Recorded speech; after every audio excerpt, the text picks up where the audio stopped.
Hello everybody and welcome! I promised you that I will post updates regarding the development of Kitten Space Agency, a spiritual successor to Kerbal space program. Unfortunately, today's video is not about a cool new feature the team at Studio Rocketwerkz have implemented.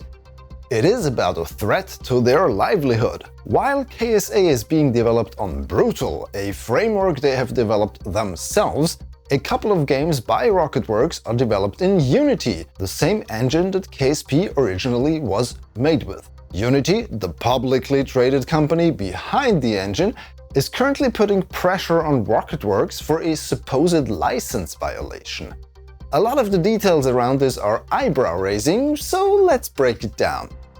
And if you like to stay in the loop about the development of KSA or what might happen to the leftovers of the Kerbal franchise, including a future look at the modding community that is trying to save the ill-fated sequel KSP2, make sure you are subscribed to this channel. Yes, we managed to crack the 100,000 subscribers, so let's get to 200k, shall we? So hit that button down below. Now, back to our main story. On the 3rd of May, Unity's compliance team emailed Rocketwerkz and claimed the studio violated Unity's terms of service, threatening them with revoking all of their Unity Pro licenses if the issue isn't resolved until May 16th. What was the issue? Well, they didn't tell. Here's the full email that was sent to Rocketwerkz. Hi Rocketwerkz team! I'm reaching out to inform you that the Unity compliance team has flagged your account for potential compliance violations with our terms of service. Click here to review our terms of service. As a reminder, there can be no mixing of Unity license types, and according to our data, you currently have users using Unity personal licenses when they should, missing a B here, under the umbrella of your Unity Pro subscription. We kindly request that you take immediate action, Unity's emphasis, to ensure your compliance with these terms. If you do not, we reserve the right to revoke your company's existing licenses on May 16, 2025. And it closes with, please work to resolve this to prevent your access from being revoked. Harsh language with not really any data to go off on. What were the users at Rocketwerkz that are supposedly working under a personal license? If I were the studio, I'd like to know so I could verify or falsify this claim. And Rocketwerkz immediately asked for this data. Unity waited until May 10th to reply, almost halfway through the given deadline. So, what was the issue? Unity claimed that they have discovered 5 users on a Unity personal license when in fact they should have been assigned a seat in Rocketwerkz Unity Pro account. This information was provided by listing 5 email addresses without any further details, such as last recorded login or why Unity believes these email addresses belong to Rocketwerkz. Keep that in mind, we'll return to this in a moment.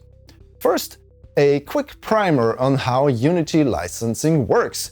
As far as I was told, you can have many people in your Unity company account, but when you want somebody to actively work on a Unity project, you assign them a seat within your license package. This way you can rotate licenses between team members or hire contractors to help out on a project and not have to create a new account for them every time. According to Dean Hall, CEO of Rocketwerkz, who took to Reddit to highlight this dispute with Unity, none of the 5 listed email addresses were a violation of Unity's terms of service. 2 of the email addresses ended with @rocketwerkz.com, so it's probably understandable that Unity wanted to take a closer look there.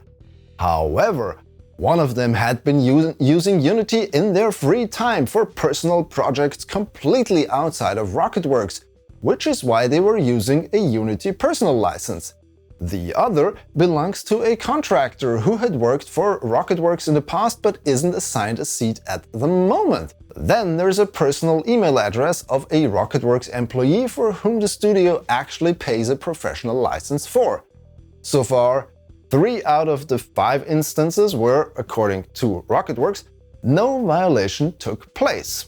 But now the part comes in that I alluded to in the beginning when I mentioned eyebrow raising.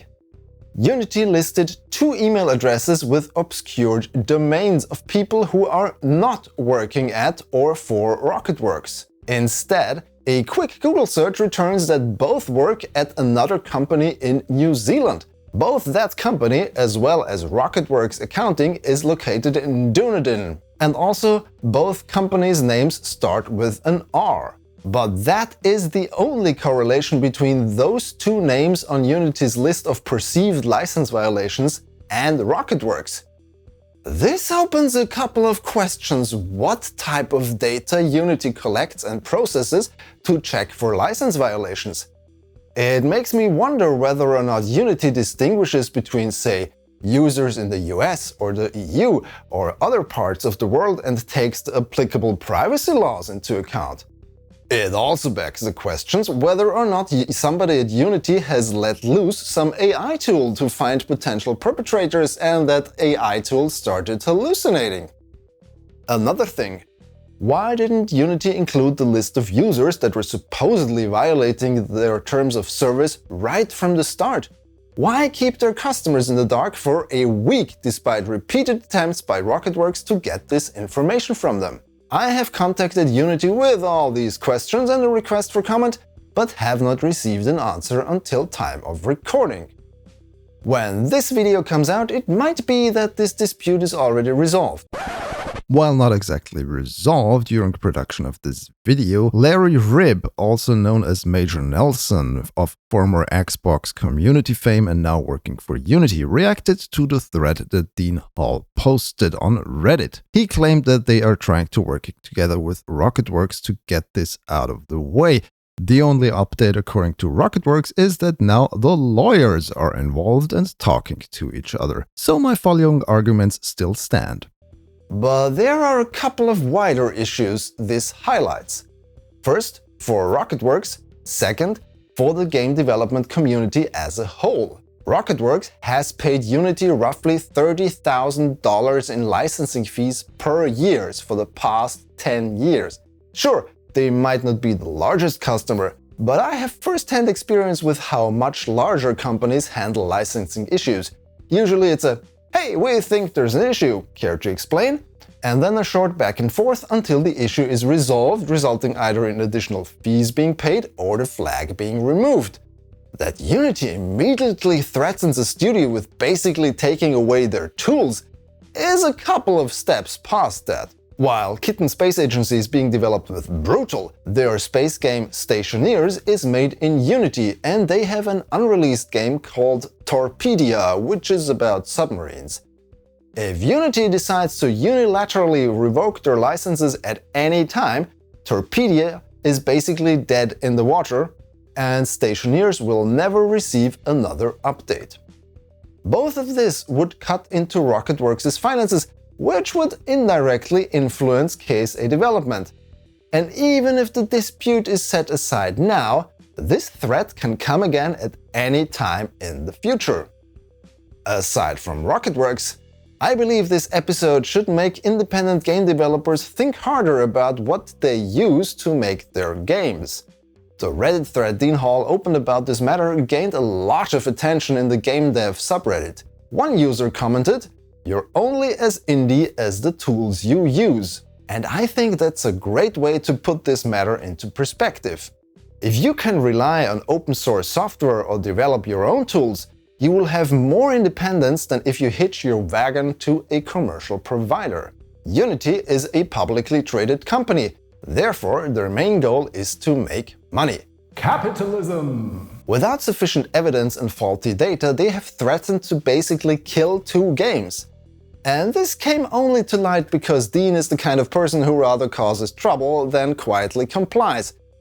I wonder how many other studios have received similar threats and just buy more licenses out of fear that Unity kills their business.